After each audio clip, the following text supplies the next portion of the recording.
He brought back the exiled alien girl. They wanted them executed, but fate had other plans. Leon Duran had seen his fair share of shady deals in the 17 years he'd spent as a smuggler.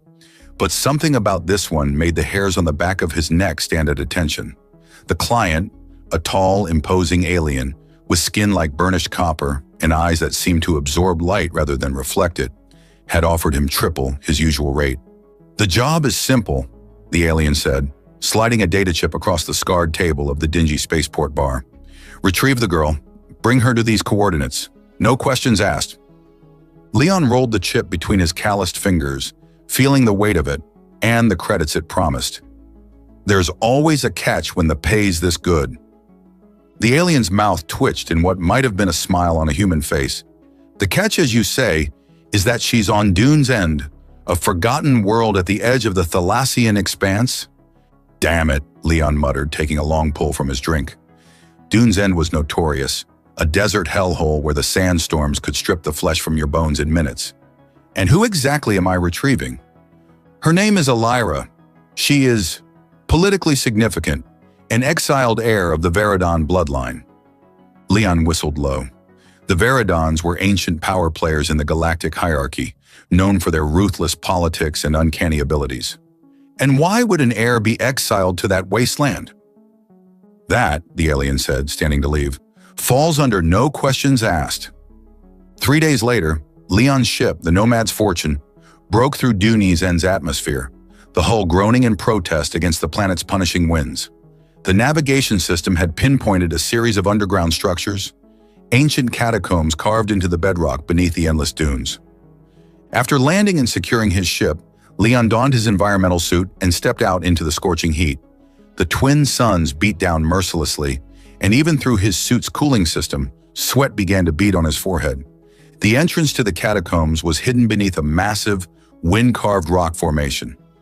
Leon activated his plasma cutter and made short work of the sealed entrance, revealing a dark passage that led deep underground. The air inside was surprisingly cool and breathable. Leon removed his helmet, his hand instinctively moving to the blaster at his hip as he ventured deeper. The walls were covered in strange, luminescent symbols that cast an eerie blue glow over the ancient corridors. After what felt like hours of navigating the labyrinthine passages, he emerged into a vast chamber. In its center stood a slender figure, her back to him, gazing at a holographic display that showed the stars above. "Elira Veridon," Leon called out, his voice echoing in the cavernous space. The figure turned, and Leon's breath caught in his throat. She was unmistakably alien, yet strikingly beautiful in a way that transcended species. Her skin had a lavender hue that seemed to shimmer with silvery undertones in the dim light. Snow-white hair cascaded over her shoulders, partially braided in intricate patterns. She wore a form-fitting white bodysuit with vibrant orange accents that accentuated her lithe frame. Around her neck hung a pendant with a blood-red gemstone that pulsed with an inner light. "You're late," she said, her voice melodic and tinged with amusement. "I expected you yesterday." Leon frowned. "How did you know I was coming?" Elira smiled enigmatically, her eyes a deep violet with no visible pupils, seeming to look through him rather than at him. "The same way I know you're Leon Duran, that you've been smuggling for 17 years, and that you have a fondness for Arcturian whiskey." "Lucky guess," Leon muttered, unsettled. "There's no such thing as luck," she replied, stepping closer. "Only patterns most fail to see." She reached out, her slender fingers brushing against his arm. "Shall we go? I've been waiting long enough on this forsaken rock." As they made their way back through the catacombs, Leon couldn't shake the feeling that he was missing something crucial. Elira moved with a graceful confidence, as if she knew exactly what lay ahead. Occasionally, she would glance at him with that same cryptic smile, her eyes holding secrets he couldn't begin to fathom. "So," he ventured, "what did you do to get exiled to this place?" "I saw too much," she replied simply, "and said what I saw to the wrong people." "That's not much of an answer." Elira laughed, a sound like wind chimes in a gentle breeze. "It's the only one you're getting for now, Captain Duran."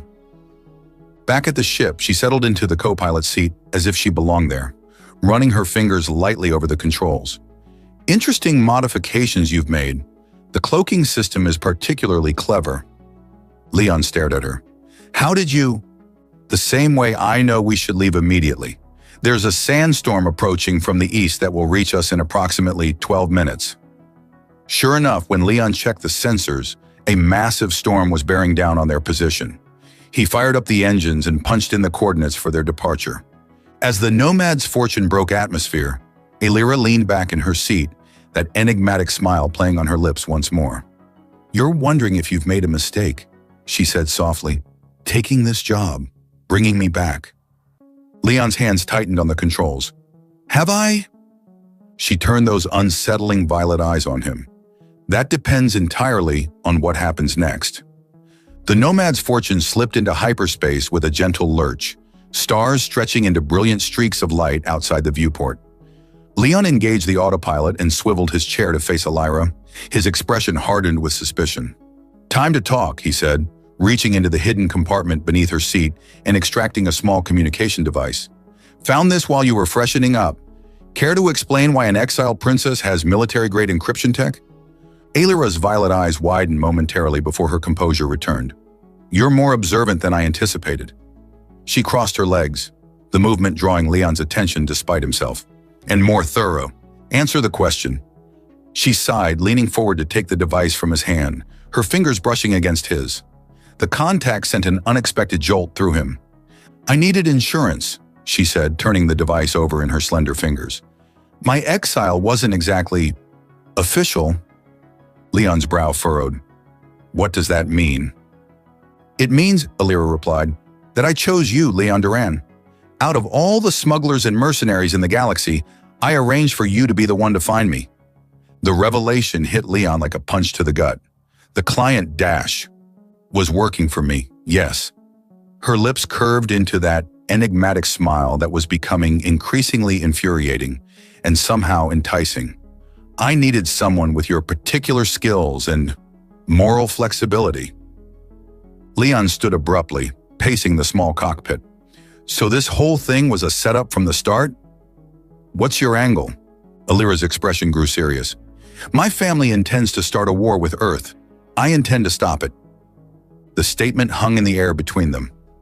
Leon had heard rumors of tensions between the Veridon Consortium and the human colonies. But outright war? That was news. Why would they want war with us? Fear, she said simply. Humans are unpredictable.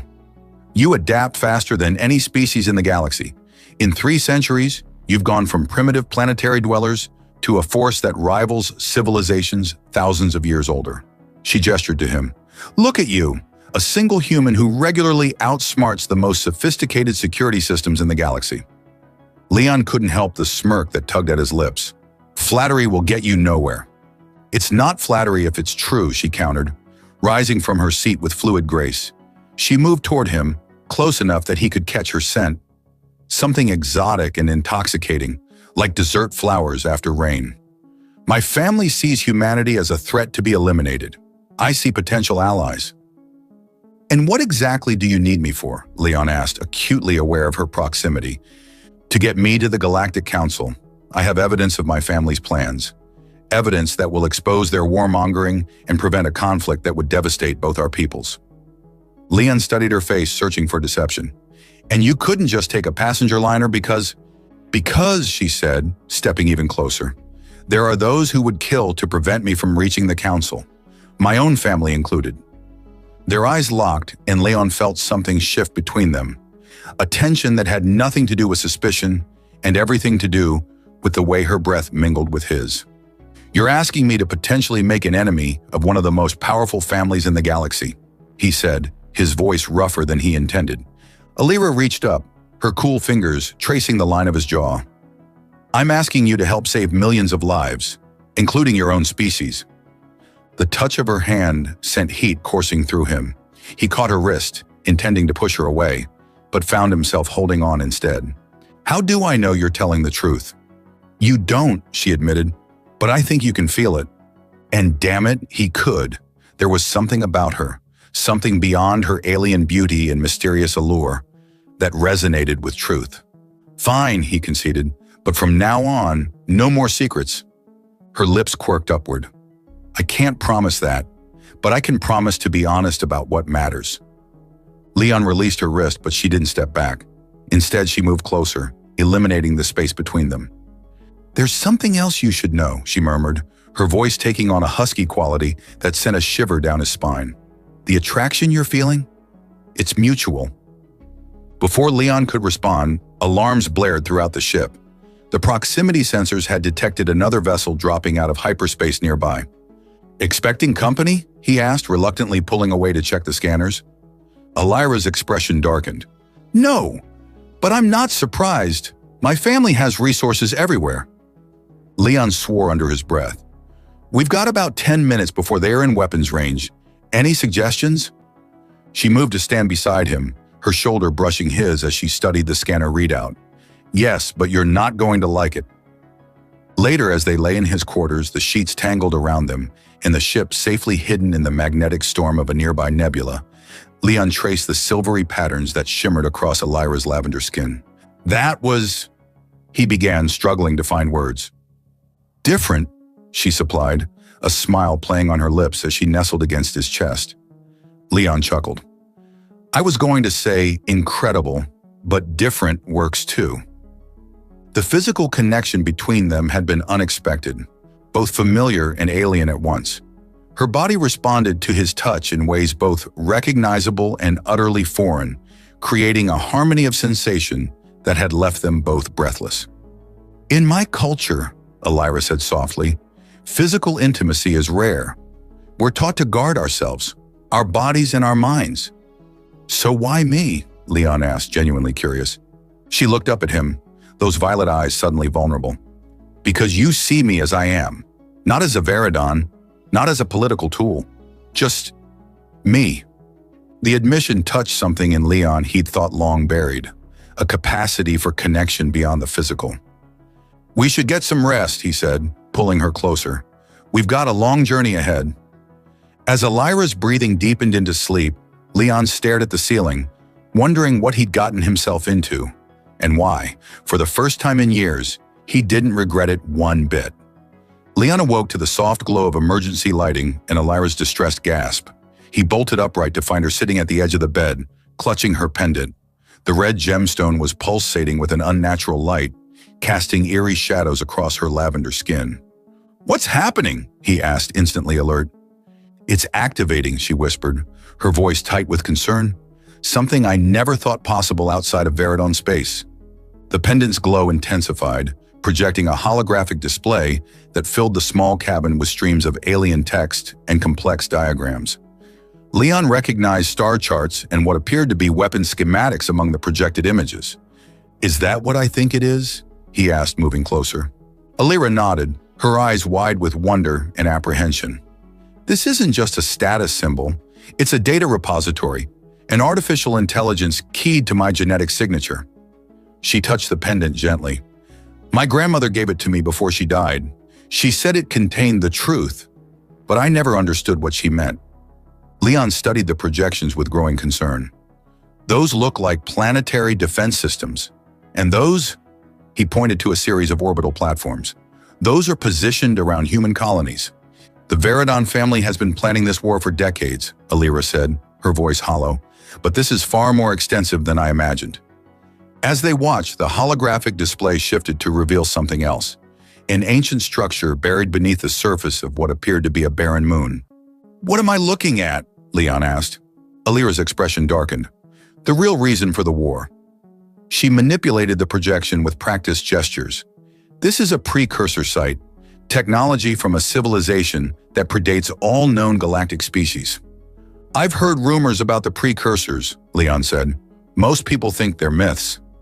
"They're very real," Elira countered, "and my family has discovered one of their weapon caches. The war with humanity is just a cover, a distraction while they excavate and activate technology they barely understand." The pendant suddenly emitted a high-pitched whine, and the hologram flickered. A new voice, melodic but clearly artificial, filled the room. "Genetic verification complete. Greetings, Elira Veridon. I am Nexus, custodian of House Veridon's secure archives. Emergency protocols have been activated due to detection of imminent existential threat. Alira exchanged a startled glance with Leon. What threat? The precursor weapon system designated Void Cascade has been partially activated by unauthorized users. Current activation level, 12%. Estimated time to full activation, 14 standard days. Probability of controlled detonation, 0.02%. Probability of cascading failure resulting in sector-wide extinction event, 97.3%. Leon felt the blood drain from his face. They're going to wipe out the entire sector, including their own worlds? They don't know, Alira whispered. They think they're unlocking a weapon they can control. The AI continued. This repository contains complete schematics of the Void Cascade system, including deactivation protocols. Would you like to proceed with data extraction? Yes, Alira said firmly. The pendant's glow intensified and Alira gasped, her back arching as information flooded directly into her mind. Leon caught her as she swayed, holding her steady until the transfer completed and the pendant's light dimmed. She collapsed against his chest, breathing heavily. I know how to stop it, she murmured against his skin, but we'll need help. Leon stroked her hair, his mind racing. The Galactic Council? Alira shook her head. Too slow, too political. We need direct action. She looked up at him, her violet eyes intense. We need humans. Why humans specifically? The precursor systems have biological security measures. They respond to specific neural patterns, patterns that, by some cosmic coincidence, are remarkably similar to human brainwaves. She touched his face with reverence. Your species is the key. That's the real reason my family fears humanity. Not your adaptability, but your biological compatibility with the most powerful technology in the galaxy. Leon whistled low. No wonder they want us gone. The excavation site is on Taurus Minor, a moon in the Veridon home system, Alira explained. Heavily guarded, but I know ways in. With your skills and my knowledge, we might just pull this off, Leon finished. He grinned, the familiar thrill of a dangerous mission coursing through him. So, we're going to steal an ancient superweapon from under the noses of your murderous family. And save the galaxy in the process, she added with a smile that made his heart race. Leon pulled her closer, savoring the feel of her against him.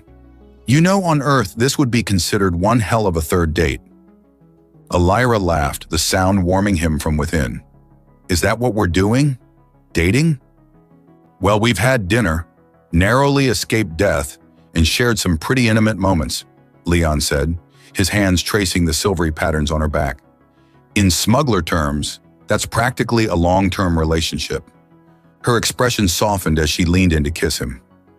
You humans have such strange customs, she murmured against his lips, but I find I'm developing a taste for them. The kiss deepened, and for a moment, the impending crisis faded into the background.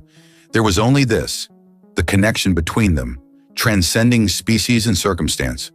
When they finally broke apart, Leon rested his forehead against hers. We should get moving. How long until we reach Veridon space? 3 days at maximum speed, Alira said, reluctantly pulling away. We'll need to make a stop first, to gather equipment and allies. I know just the place, Leon said, already plotting a course in his mind. An old friend runs a trading post on Helios Station. If anyone can get us what we need, it's him. As they dressed and prepared to return to the cockpit, Alira paused, her expression suddenly vulnerable. Leon, thank you for believing me, for helping me. He took her hand, squeezing it gently. That's what humans do. We help, even when the odds are stacked against us. He winked, especially then. Helios Station hung in space like a tarnished coin, its once gleaming hull now patched and weathered from decades of use. The massive trading hub served as neutral ground for dozens of species, making it the perfect place to disappear, or to find those who had. Leon docked the Nomad's fortune in a secluded bay, paying extra for privacy and minimal documentation.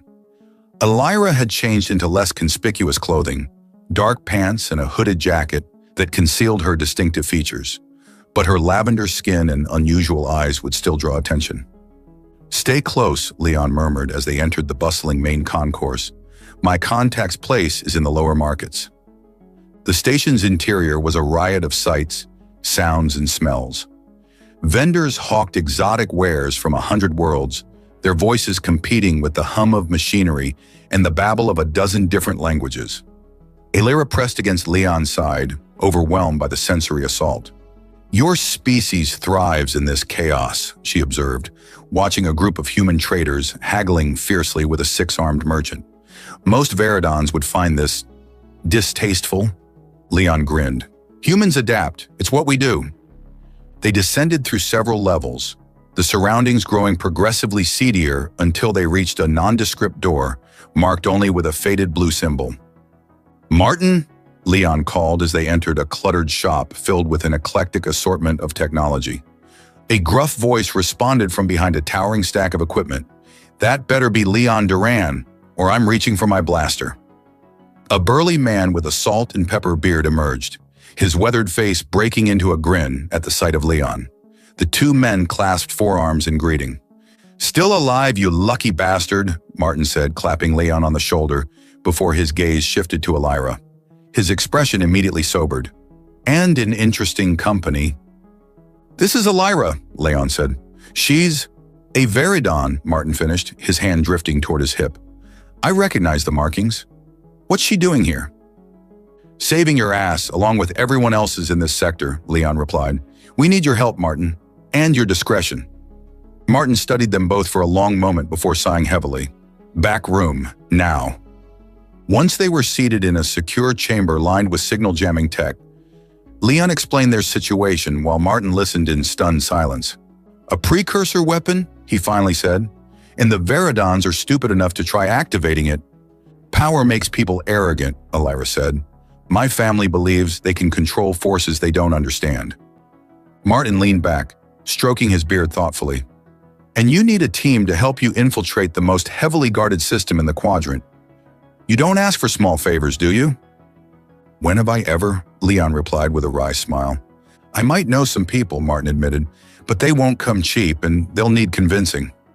"Money isn't an issue," Alyra said, removing a small data chip from her pendant. "This contains access codes to offshore accounts. There's enough there to buy this entire station." Martin whistled low. "That'll help. Wait here." While Martin made his calls, Leon and Alyra explored the back room, which doubled as Martin's living quarters. Alyra paused before a shelf displaying various Earth artifacts, books, photographs, and small sculptures. "You humans create such beautiful things," she said, gently touching a carved wooden figure. "My people value permanence, perfection. We'd never think to craft something from material that will decay." "Maybe that's our strength," Leon suggested, moving to stand behind her. "We know our time is limited, so we make the most of it." She turned to face him, their bodies close in the cramped space. "Is that why you live so intensely?" "Could be," he murmured, tucking a strand of white hair behind her ear. "Or maybe we just know a good thing when we see it." The moment stretched between them, charged with unspoken feelings, until Martin's return broke the spell. "I've got 3 who might work," he announced. "They'll be here within the hour." True to his word, Martin's recruits arrived promptly. First came Ember Case, a slender woman with cybernetic implants visible at her temples and wrists. Her dark eyes assessed the room with clinical precision. "Ember's the best tech specialist I know," Martin explained. "She's got a personal vendetta against the Veridons after they seized her research facility on Proxima 4. "They killed my entire team," Ember said flatly. "I'm in." Next arrived Daniel Jackson, a mountain of a man with military bearing and scars that spoke of hard-won battles. "Former Earth Defense Force," Martin introduced, "specializes in infiltration and extraction." "I heard rumors about precursor tech," Daniel said, his deep voice resonating in the small room. "If the Veridons have found some, humanity needs to be there." The final addition to their crew was Dr. Kai Emerson, a soft-spoken man with intelligent eyes and steady hands. "Xenobiologist," Martin explained, "studied precursor artifacts for 20 years before the academic community labeled him a crackpot." "They're real," Kai said simply, "and they're dangerous. I've been trying to warn people for decades." As Martin briefed the team on their mission, Leon observed the dynamics forming. Despite their different backgrounds, the humans quickly fell into a rhythm of collaborative planning. Alyra watched them with fascination. Your species is remarkable, she whispered to Leon. In Veridon society, establishing a hierarchy would take days of political maneuvering. Humans cut through the crap when survival's on the line, Leon replied. Later, as they prepared quarters for their new crew members aboard the Nomad's Fortune, Alira pulled Leon into their cabin, her eyes bright with an emotion he couldn't quite name. "What is it?" he asked. "I've spent my life studying humans from a distance," she said, her fingers tracing the contours of his face. "Your resilience, your adaptability, but I never understood the source of your strength until now." "And what's that?" "Connection," she said simply. "You form bonds so quickly, so deeply. My people would consider it a weakness, but it's your greatest power." Leon drew her close, feeling the now familiar thrill of her body against his. "Maybe you're becoming a little human yourself." Her laugh was soft against his neck. "Perhaps I am, and I find I don't mind at all." As their lips met, Leon knew with sudden clarity that whatever happened on Terrace Minor, whatever dangers awaited them, this connection, this impossible bridge between their worlds, was worth fighting for. "We've got a problem," Ember announced, bursting into the ship's common area where the crew was reviewing their infiltration plans. Her cybernetic implants pulsed with agitation as she held up a small metallic object between her thumb and forefinger. "Found this embedded in the ship's communication array." Leon recognized it immediately. "A tracking beacon." "High-end Veridon military tech," Ember confirmed. "They've been following us since... well, I can't say exactly when it was planted." All eyes turned to Alira, whose expression had gone rigid. "It wasn't me," she said firmly. "At least not consciously." She reached for her pendant, examining it with newfound suspicion. The red gemstone gleamed innocently in the ship's lighting. "Nexus?" she addressed the AI. "Is this pendant transmitting our location?" The AI's melodic voice filled the room. Secondary protocols were embedded in this unit by Matriarch Veridon prior to transfer of ownership. Location tracking is among these protocols. A tense silence fell over the group. Daniel's hand drifted toward his weapon. "You led them straight to us," he growled. "I didn't know," Alira insisted, her violet eyes wide with genuine shock. "My grandmother, she must have anticipated I might rebel someday." Leon stepped between her and the increasingly hostile crew. "If she wanted to betray us, why tell us about the tracking device at all?" Before anyone could respond, the ship's proximity alarm blared. Kai rushed to the viewport and swore softly. "Veridon warship, coming in fast." Leon moved to the controls, preparing evasive maneuvers, when the communication system activated on its own. The holographic display flickered to life, revealing a male Veridon with features strikingly similar to Alira's. The same lavender skin and white hair, though his was cropped short in a military style. "Sister," he said, his voice cool and measured, "you've led us on quite a chase." "Taryn," Alira replied, stepping forward, "I should have known Father would send you." "The High Commander sends his regards," Taryn said with a slight smirk, "though he's rather disappointed in your choice of company." His gaze swept over the humans with thinly veiled disdain. "Particularly your companion." The way he emphasized the word made Leon's jaw clench. "What do you want, Taryn?" Alira demanded. "A meeting. Just you and me. No weapons, no tricks." Leon immediately shook his head. "Not happening." Taryn's expression hardened. "This isn't a request. My cruiser has your vessel locked in a tractor beam. You're not going anywhere without my permission." Sure enough, the Nomad's Fortune shuddered as invisible forces gripped it. "And if I refuse?" Alira challenged. "Then I'll be forced to destroy your ship and everyone aboard," Taryn replied with chilling casualness, "which would be regrettable." Alira and Leon exchanged glances. In that brief look, an entire conversation passed between them. Concern, determination, and something deeper that had been growing since their first meeting. "I'll meet with you," Alira finally said, "but Leon comes with me." Taryn's eyes narrowed, but he nodded curtly. "Very well. 1 hour. My ship." The transmission cut off abruptly. "It's a trap," Daniel stated flatly. "Of course it is," Leon agreed, "but it's also an opportunity. While we're meeting with her brother, you three can disable that tractor beam and prepare the ship for a quick exit." Ember nodded. "I can hack their systems remotely if I get close enough." And I'll need a sample of that tracking technology, Kai added. I might be able to modify it to send false signals. As the team finalized their improvised plan, Leon pulled Alira aside. You trust your brother? He asked quietly. Trust is a complicated concept in my family, she replied. But Terran and I were close once. He's ambitious, but not cruel like our father. Leon studied her face, searching for any hint of deception.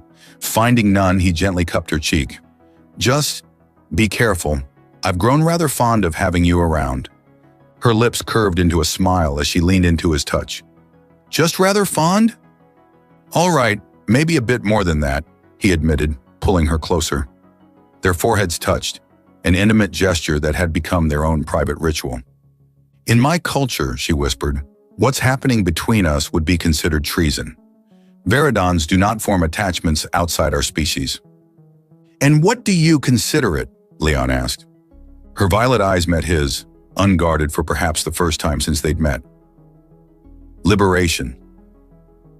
An hour later, they stood in the sleek, sterile docking bay of Terran's warship.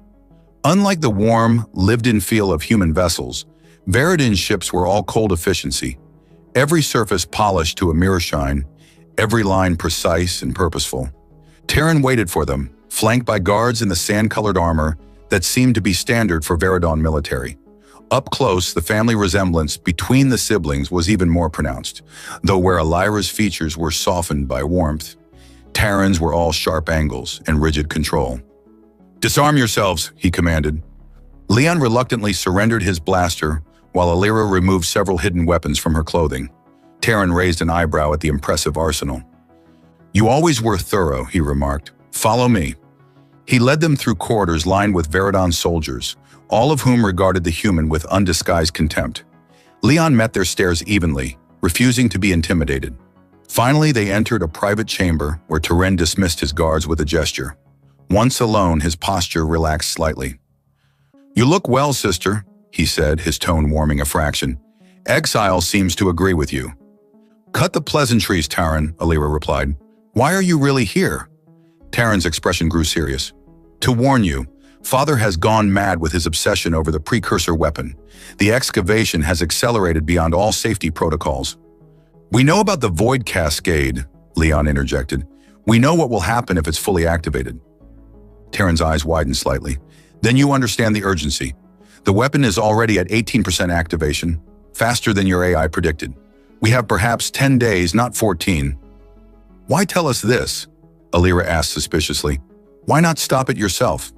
Because I've been removed from the project, Terran admitted, his voice tight with frustration. I questioned Father's methods once too often. Now I command this patrol vessel while lesser minds oversee our extinction. He fixed his gaze on Alira. I need your help, sister, but there's a price. There always is with you, she said warily. When this is over, you come home. Resume your place in the hierarchy.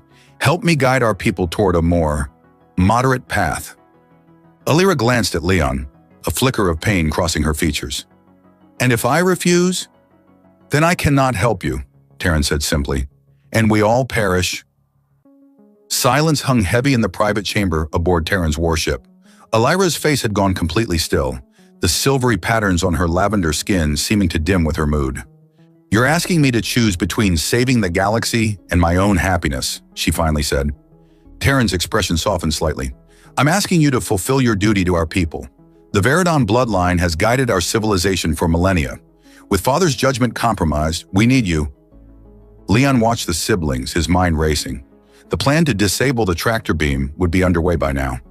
Ember working her technological magic, while Daniel and Kai prepared for a swift departure. But the revelation about the accelerated timeline changed everything. What exactly are you offering? Leon asked, drawing Terran's attention. Security codes to bypass the outer defenses of Terrace Minor, Terran replied. Patrol schedules, access to restricted areas of the excavation site. He turned back to his sister, but only if Alira agrees to return home afterward. Alira's eyes met Leon's, a silent apology in their violet depths. I accept your terms, she said quietly. Terran nodded, satisfied. The data is already being transferred to your ship. You have 8 days before the weapon reaches critical activation. I suggest you use them wisely. He gestured toward the door. "You're free to go." "Just like that?" Leon asked suspiciously. "Just like that," Terran confirmed. "Though I should mention, if you attempt to flee, every Veridon vessel in the quadrant will hunt you down. The only way forward is through." As they made their way back to the docking bay, Leon kept his voice low. "You can't seriously be planning to go back to them?" "I don't have a choice," Alira replied, her tone equally hushed. "My people need guidance away from the path my father has set." "Your people tried to execute you," Leon reminded her. "And yours will be annihilated if we fail," she countered. "Some things are bigger than what we want, Leon." Back aboard the Nomad's Fortune, they found the crew anxiously waiting. Ember had successfully disabled the tractor beam, but they'd held position to await their captain's return. "We've got what we need," Leon announced, his voice betraying none of the turmoil he felt. "Set course for Terrace Minor. Maximum speed." As the others dispersed to their stations, Alira retreated to their quarters. Leon followed, finding her standing before the viewport, staring at the stars. "You don't have to do this," he said, closing the door behind him. "Yes, I do." She turned to face him, her expression resolute. "My entire life, I've run from my responsibilities. I convinced myself I was rebelling for noble reasons, but part of it was simple cowardice." "There's nothing cowardly about wanting freedom," Leon argued. "Perhaps not," she conceded, "but there is something selfish about putting my desires above the needs of billions." Leon moved closer, taking her hands in his. "And what about us?" The question hung between them, loaded with everything they hadn't said, the connection that had grown from reluctant partnership to something neither of them had anticipated. "These past days with you have been..." She paused, searching for the right words. "They've shown me a way of living I never knew existed. Humans feel everything so deeply, so completely. You don't hold back." "Is that a bad thing?" he asked, his thumb tracing circles on her wrist. "It's beautiful," she whispered. "Terrifying, but beautiful." Leon pulled her closer, one hand sliding to the small of her back. "Then let's not waste what time we have." Their lips met with newfound urgency, the knowledge of their impending separation lending intensity to every touch. Clothes were discarded, barriers between them, both physical and emotional, falling away until there was only sensation and connection. Afterward, they lay tangled together, Alira's head resting on Leon's chest as he traced the intricate patterns on her skin. "In Veridon culture," she murmured, "physical intimacy is primarily for procreation. Pleasure is considered superfluous." Leon chuckled. "Your people are missing out." "Indeed." She propped herself up on one elbow, studying his face with those otherworldly eyes. "Humans approach everything with such passion, even knowing it can't last." "Maybe that's why," Leon suggested. "Because we know it's temporary. We make it count." Alira's expression grew thoughtful. "My people live 3 times longer than humans. We plan in centuries, not decades. Perhaps that's why we've grown so cold, so calculating." "Not all of you," Leon said, brushing a strand of white hair from her face. She smiled sadly. "No, not all of us." The ship's intercom crackled to life, Ember's voice breaking the moment. "Captain, we've analyzed the data from Commander Taryn. You'll want to see this." In the ship's command center, Ember had projected a detailed holographic map of the Terrace Minor excavation site, the massive complex sprawled beneath the moon's barren surface. With the precursor artifact at its center, a structure that resembled a massive inverted pyramid. "The weapon's core is here," Alira pointed to the lowest level. "According to my pendant's data, we need to access the control interface and execute the deactivation sequence. And according to your brother's intel," Kai added, "security is heaviest here, here, and here." He indicated 3 points surrounding the core. "So we need a distraction," Daniel concluded. Leon nodded. "Daniel and I will create a commotion at the main security hub. Ember, you and Kai will accompany Alira to the core. Your technical expertise combined with her knowledge of the deactivation sequence should do the trick." "And after?" Ember asked, glancing between Leon and Alira. A heavy silence fell over the group. "After," Alira said firmly, "I will fulfill my obligation to my brother. The rest of you will return to human space with evidence of what happened. The Galactic Council must know how close we came to disaster." Leon kept his expression neutral, though the thought of parting from her tore at him. We have 3 days until we reach Terrace Minor. Rest, prepare, and check your equipment. This won't be easy. As the meeting disbanded, Kai lingered behind. Captain, a word? Leon paused. What is it? The xenobiologist looked uncomfortable. I've been studying the precursor data from Elira's pendant. There's something unusual about the deactivation sequence. Unusual how? It requires 2 neural signatures, specifically a Veridon and a human working in tandem. Kai hesitated. But more than that, it seems to respond to emotional states. The stronger the connection between the 2 beings, the more likely the deactivation will succeed. Leon's heart skipped a beat. Are you saying what I think you're saying? I'm saying, Kai replied carefully, that the universe has a strange sense of humor. The weapon can only be deactivated by exactly what your relationship represents. Harmony between your species. As Leon processed this information, a flicker of hope kindled in his chest. Perhaps fate had other plans indeed. Terrace Minor loomed before them, a desolate moon orbiting a gas giant, its surface scarred with mining operations and research facilities. From orbit, it looked harmless, just another outpost in the vast expanse of space. Only the select few aboard the Nomad's Fortune knew it harbored a weapon capable of unraveling the fabric of the sector. Approaching designated landing coordinates, Leon announced, his hands steady on the controls despite the tension coiling in his gut. Terran's clearance codes better work. They will, Elira assured him from the co-pilot's seat. She'd been unusually quiet since their last night together, as if already preparing herself for their inevitable parting. The ship's communication system crackled to life. Unidentified vessel, transmit authorization codes immediately. Elira leaned forward, inputting the sequence Terran had provided. After a tense moment, the response came. Clearance granted. Proceed to landing pad Delta 7. The relief in the cockpit was palpable. Step 1 complete. Remember, Leon addressed the crew as they prepared to disembark, we stick to the plan. Daniel and I create a distraction at the main security hub. Ember, Kai, and Elira head for the core. We rendezvous at the ship in 90 minutes, no exceptions. What remained unspoken hung heavy in the air. After the mission, Elira wouldn't be returning with them. Terran's codes granted them access to maintenance uniforms and security badges, allowing them to move through the facility's outer levels without raising alarms. The excavation site was massive, a labyrinth of corridors and research stations built around the ancient precursor structure. This is where we split up, Leon said as they reached a junction point. He turned to Elira, wanting to say something meaningful, something that captured everything she'd come to mean to him. Instead, she stepped forward and kissed him fiercely, unconcerned with their audience. For luck, she whispered against his lips, though humans don't believe in such things. Maybe we're starting to, he replied with a half smile. With one last lingering look, the team separated. Leon and Daniel headed toward the security hub, while Elira led Ember and Kai deeper into the facility, toward the weapons core. The distraction went exactly as planned, perhaps too perfectly. The explosives they'd planted in an unused storage area created enough chaos to draw most of the security personnel away from their posts.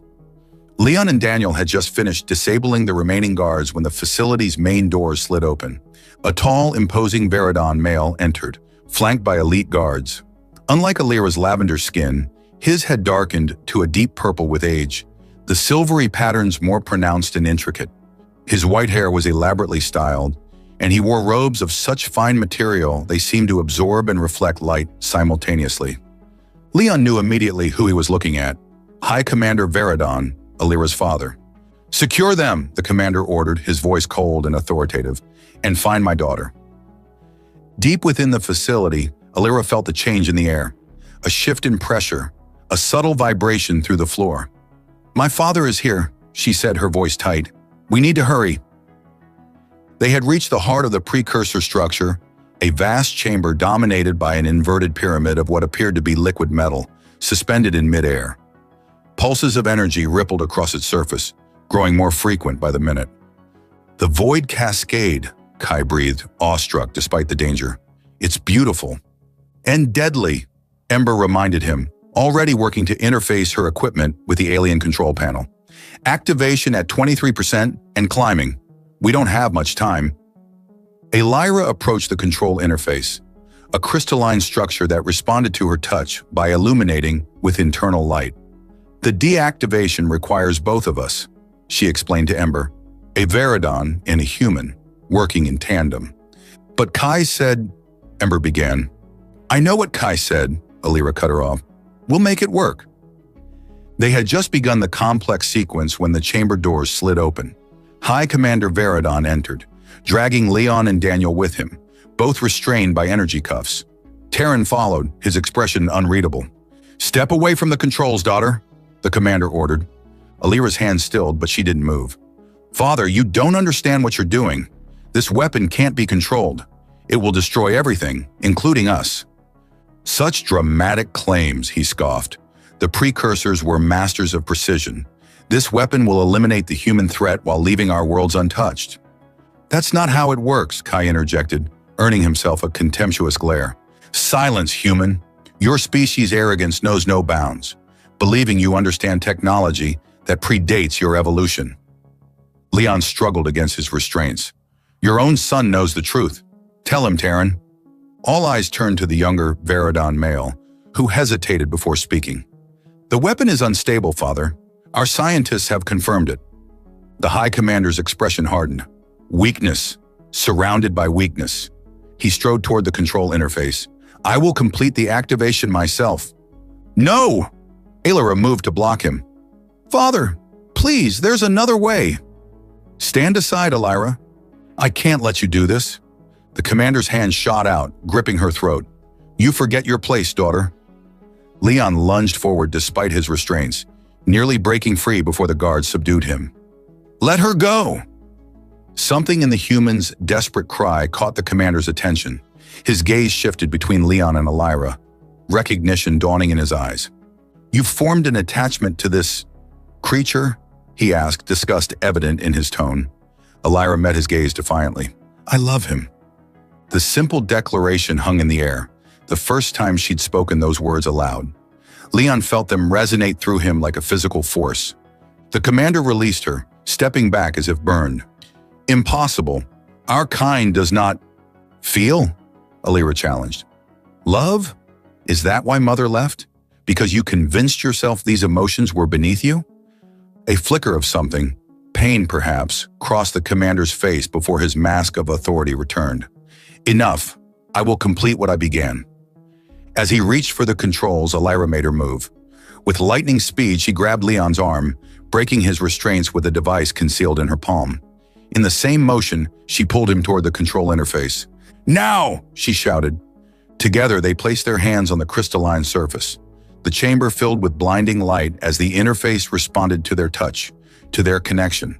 The pendant around Alira's neck pulsed in sync with the precursor technology, projecting the deactivation sequence directly into their minds.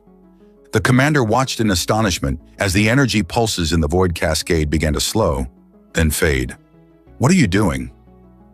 Saving everyone, Leon answered, his voice strained with effort, including you.